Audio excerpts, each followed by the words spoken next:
Salut, c'est Cassius de Je touche Sauverely. Ouais, ouvre ton Vrely. Continuation de la lecture de L'Éternel Mari de Dostoïevski. Chapitre 6. Nouvelle fantaisie d'un oisif. Vous ne vous sentez pas bien demanda Velchaninov, effrayé. J'arrête, je vous fais porter de l'eau. Elle leva les yeux sur lui et lui lança un regard brillant, un regard de reproche. Où m'emmenez-vous Où m'emmenez-vous demanda-t-elle d'une voix coupante et haletante. C'est une maison splendide, Lisa. Ils sont dans une maison de campagne splendide. Il y a beaucoup d'enfants. Ils vous aimeront tous. Ils sont gentils. Ne m'en veuillez pas, Lisa. Je ne vous veux que du bien. Il aurait bien paru étrange à cet instant à ses amis si l'un d'entre eux avait pu le voir. Comme vous, comme vous. Oh, comme vous êtes méchant, dit Lisa, étouffant sous le poids de ses larmes qu'elle ravalait et en lançant vers lui tous les éclats de ses regards splendides. Lisa, Vous êtes méchant, méchant, méchant. Elle se tordait les bras. Chaninov fut complètement perdu. Lisa, ma chérie, si vous saviez dans quel désespoir vous me laissez.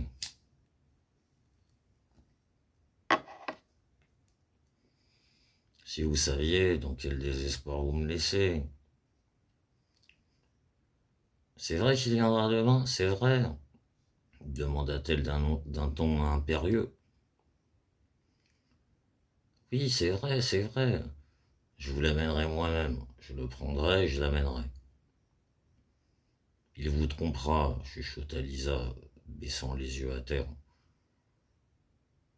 Il ne vous aime donc pas, Lisa? Non. Il vous a fait du mal. Du mal. Lisa lui lança un regard noir et garda le silence. Elle s'était à nouveau détournée et gardait la tête obstinément baissée. Il entreprit de la convaincre. Il lui parlait avec fougue. Il avait la fièvre lui-même. Lisa l'écoutait avec méfiance, hostilité, mais elle l'écoutait.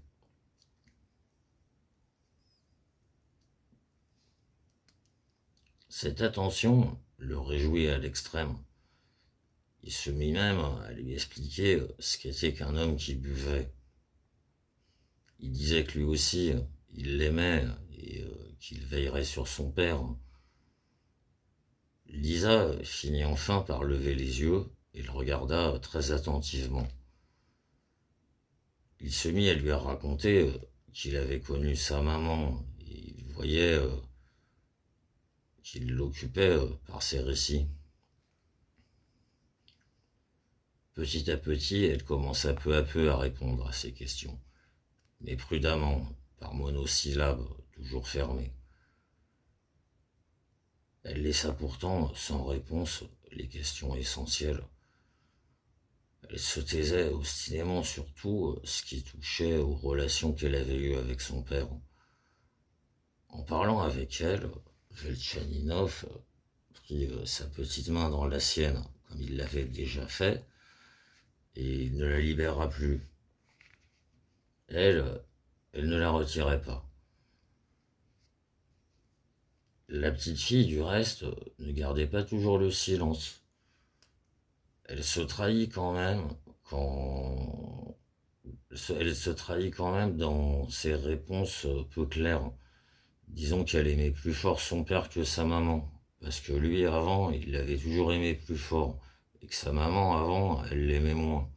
Mais qu'au moment où sa maman était en train de mourir, elle l'avait embrassé beaucoup, et elle avait pleuré quand tout le monde était sorti de la chambre et qu'elles étaient restées toutes les deux.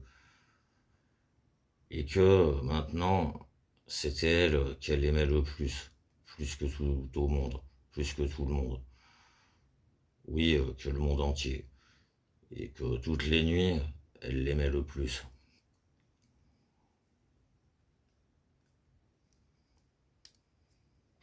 Mais la petite fille était réellement très fière. Comprenant qu'elle venait d'en dire trop, elle se referma brusquement une nouvelle fois, et elle se tut.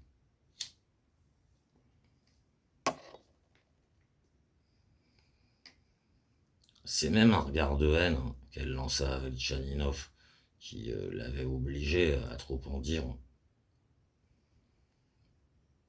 À la fin du voyage, son état hystérique était presque passé, mais elle était devenue terriblement pensive et elle lançait des regards de petite sauvage, des regards noirs avec une obstination sombre, étudiée.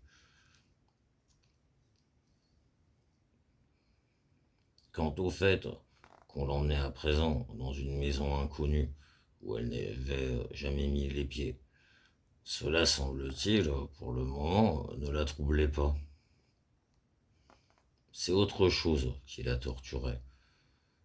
Velchaninov le voyait bien. Il devinait qu'elle avait honte de lui, que précisément elle avait honte de ce que son père lui si facilement laissé partir, comme s'il l'avait abandonné entre les mains de cet homme. Elle est malade, pensait-il, et peut-être gravement. Ils l'ont martyrisée. Oh, le sale ivrogne, l'ignoble créature. Maintenant je comprends. Il pressait le cocher. Il mettait son espoir dans la maison de campagne, l'air, le jardin, les enfants, une vie nouvelle qu'elle n'avait jamais connue. Et puis ensuite... Mais ce qu'il y aurait ensuite, cela, il n'en doutait pas du tout. Il ne savait parfaitement qu'une seule chose, que jamais encore là, il n'avait ressenti ce qu'il ressentait là, et que cela, il le garderait toute sa vie. Voilà le but, voilà la vie, se disait-il avec exaltation.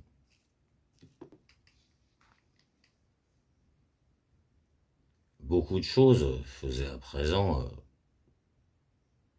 beaucoup de choses fusaient à présent dans sa pensée, mais il ne s'y arrêtait pas et évitait obstinément les détails. Sans les détails, tout devenait clair, était indestructible. Le plan principal s'était forgé de lui-même. Il sera possible d'agir sur cette canaille, rêvait-il, par des forces conjointes. Il laissera Lisa à Pétersbourg, chez les Pogoresev, au début, ne serait-ce que pour un temps, un certain délai. Il repartira tout seul. Alors, Lisa me restera à moi, voilà tout. Qu'est-ce qu'il faut de plus? Et si bien sûr, c'est ce qu'il veut lui-même. Sinon, pourquoi est-ce qu'il la torturerait? Ils arrivèrent enfin. La maison de campagne des Pogoreltsev était réellement un peu splendide. Il fut d'abord accueilli par une bruyante troupe d'enfants qui s'égaya sur le perron de la maison. Velchaninov n'était pas revenu depuis longtemps et la joie des enfants fut frénétique. On l'aimait. Les plus âgés lui prièrent tout de suite, avant même qu'il fût sorti du jardin. Et le procès, et votre procès alors? Cela fut repris également par les plus petits, qui hurlaient en riant derrière les plus grands. Ici on le taquinait avec son procès. Mais apercevant Lisa, les enfants l'entourèrent tout de suite et se mirent à l'examiner avec cette attention silencieuse et précise des enfants. parut Klavda Petrovna, suivie de son mari. Et elle et son mari, à leur tour, ils commencèrent, au premier mot, et non sans dire, par une question sur le procès. Klavdia Petrovna était une dame d'environ 37 ans, une brune bien en chair et encore belle, au visage frais et sain. Son mari avait dans les 55 ans. C'était un homme intelligent et rusé, mais avant toute chose, il avait bon cœur. Leur maison était, au plein sens du terme, comme Velchaninov le disait lui-même, son nid familial. Mais il y avait là, en outre, une circonstance particulière. Près de 20 ans auparavant, cette Klavdia Petrovna avait presque failli se marier avec Velchaninov, lequel, à l'époque, était encore presque un gamin, encore un étudiant. Cet amour avait été le premier, brûlant, ridicule et splendide. Cela s'était pourtant achevé par le mariage de Klavdia Petrovna avec Pogoreltsev. 5 ans plus tard, ils s'étaient retrouvés et tout s'était conclu par une lumineuse et tranquille amitié. Ils avaient pour toujours gardé une espèce de chaleur dans leur rapport, une sorte de lumière particulière qui illuminait ces rapports. Là, tout était pur et sans reproche dans les souvenirs de Velchaninov. Et cela lui était d'autant plus cher que peut-être c'était l'unique cas où il en fut ainsi.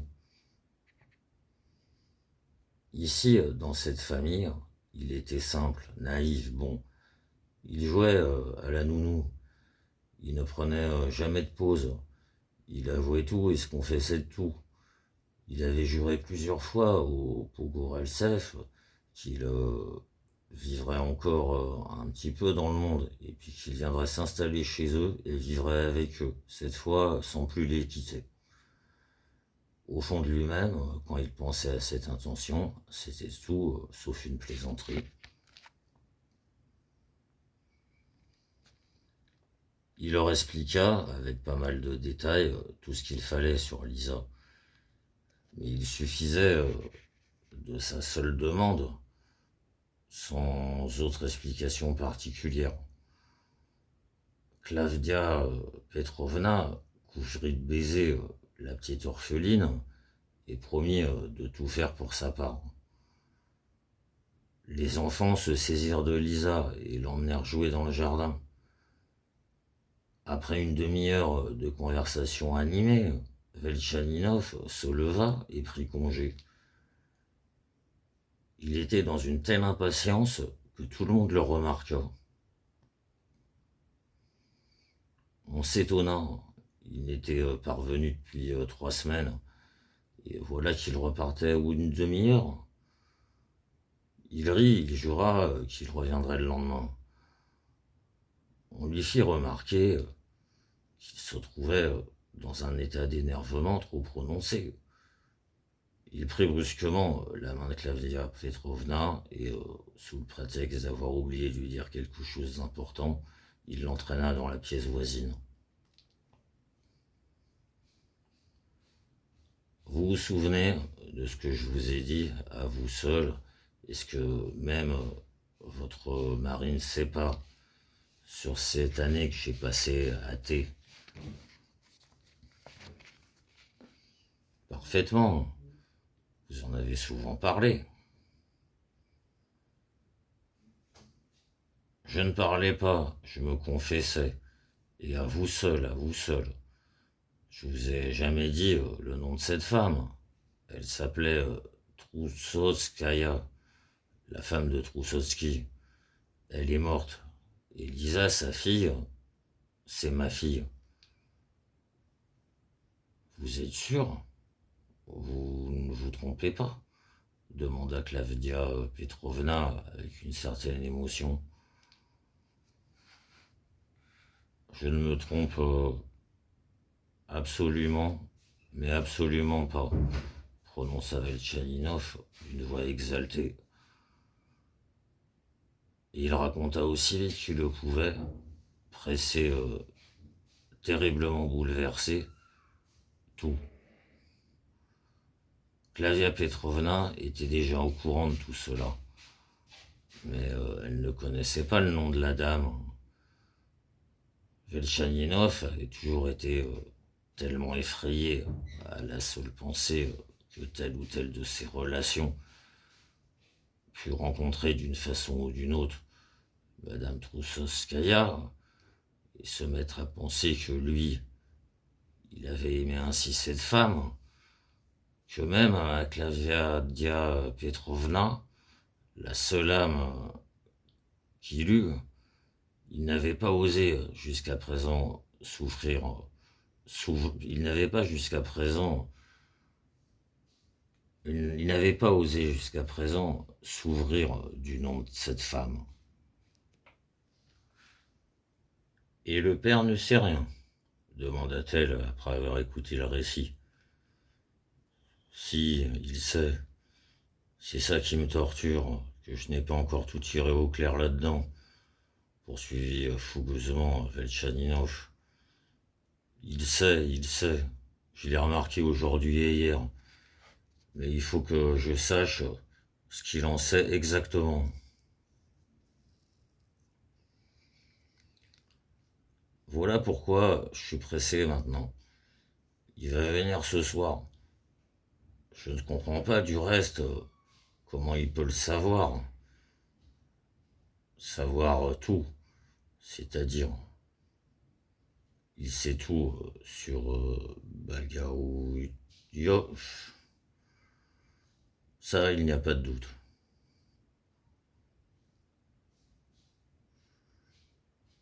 Mais sur moi, vous savez, comme les femmes savent rassurer leur mari dans ces cas-là, qu'un ange lui descende des cieux, le mari refusera de le croire. Mais sa femme, il la croit. Ne hochez pas la tête, ne me condamnez pas. Je me condamne moi-même. Je me suis condamné depuis longtemps. Longtemps.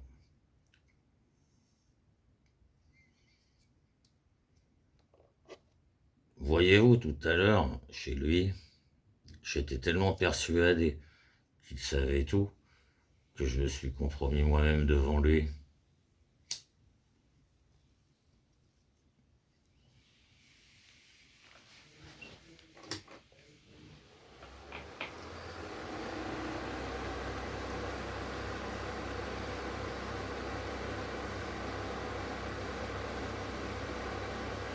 Vous pouvez me croire, je me sens si honteux, si oppressé de l'avoir accueilli si grossièrement hier.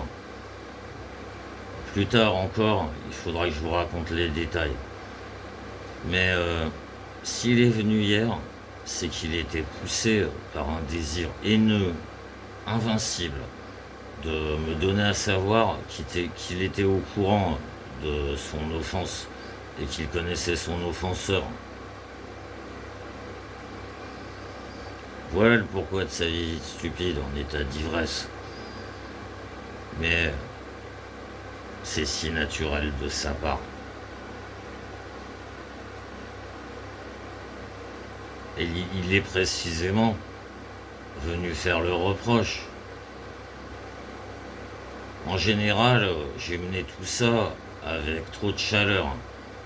Tout à l'heure, hier, d'une façon imprudente, bête, je me suis livré moi-même. Pourquoi est-ce que il est arrivé à une minute où j'étais si contrarié?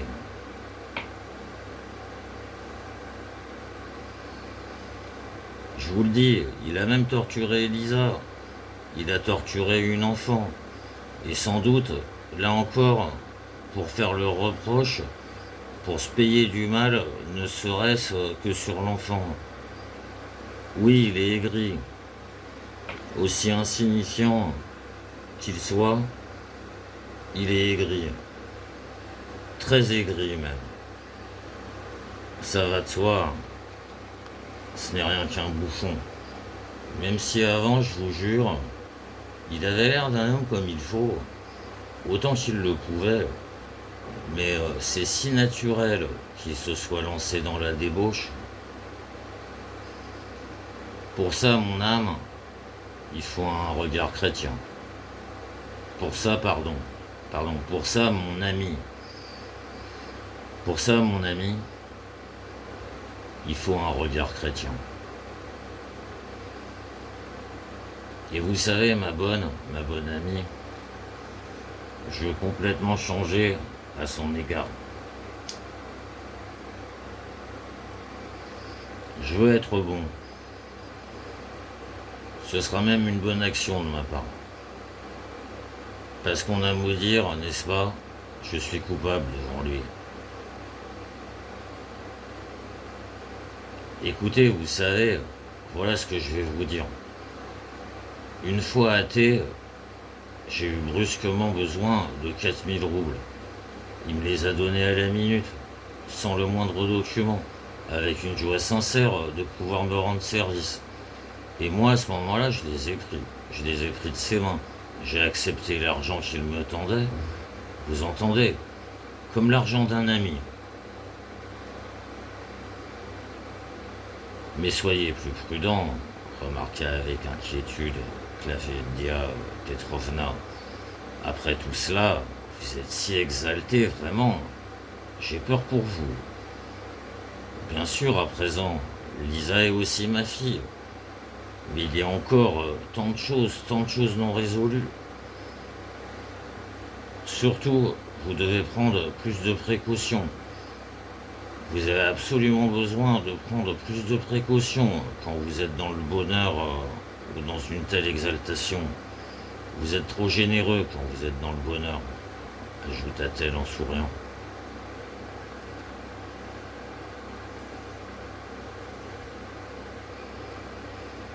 Tout le monde sortit, raccompagné Velchaninov. Les enfants amenèrent Lisa, avec laquelle ils jouaient dans le jardin. Ils la regardaient à présent, semblait-il, avec une stupeur plus grande que tout à l'heure. Lisa se perdit complètement quand Velchaninov l'embrassa devant tout le monde en lui faisant ses adieux et répéta fougueusement sa promesse de revenir le lendemain avec son père. Jusqu'à la dernière minute, elle s'était tue et avait refusé de le regarder. Mais là, brusquement, elle lui saisit la main et l'entraîna à l'écart, dardant sur lui un regard suppliant. Elle voulait lui dire quelque chose. Il l'amena tout de suite dans une pièce voisine. Qu'y a-t-il, Lisa demanda-t-il d'une voix tendre et encourageante. Mais elle, lançant toujours des regards apeurés autour d'elle, l'entraîna plus loin dans un angle. Elle voulait vraiment se cacher de tous les autres. Qu'y a-t-il, Lisa, qu'y a-t-il? Elle se taisait et n'arrivait pas à se décider. Elle posait un regard immobile de ses yeux bleus vers ses yeux à lui, et tous les traits de son visage n'exprimaient rien qu'une terreur folle. Il va se pendre, chuchota-t-elle comme dans un délire. Qui va se pendre? Demanda Velchaninov effrayé. Lui, cette nuit, il a voulu se pendre avec une corde, disait la fillette d'une voix octante, précipitée. Je l'ai vu, il a voulu se pendre avec une corde. Il me l'a dit, il l'a dit. Il voulait déjà avant, il a toujours voulu. J'ai vu la nuit. Pas possible, chuchota Velchaninov, sidéré. Elle s'élança brusquement pour lui embrasser les mains. Elle pleurait, elle arrivait tout juste à respirer. Elle arrivait tout juste à respirer à force de sanglots. Elle lui demandait quelque chose, elle le suppliait, mais il n'arrivait pas à comprendre quoi que ce soit de son balbutiement hystérique. Par la suite, il conserva toujours dans sa mémoire, Il croyait voir en plein jour, il en rêvait la nuit, ce regard martyrisé d'une enfant martyrisée, plein d'une terreur folle, et qu'il regardait comme son dernier espoir. C'est donc vraiment, vraiment à ce point qu'elle l'aime, se demanda-t-il, envieux et jaloux, tandis qu'il regagnait la ville avec une impatience fiévreuse. Elle a dit tout à l'heure qu'elle aimait plus sa mère. Peut-être qu'elle le hait, qu'elle ne l'aime pas du tout. Est-ce que ça veut dire... Et, et qu'est-ce que ça veut dire? Il va se pendre. Qu'est-ce qu'elle a dit là? Un imbécile comme lui? Se pendre? Il faut savoir. Il faut absolument savoir. Il faut résoudre ça le plus vite possible. À le résoudre une fois pour toutes.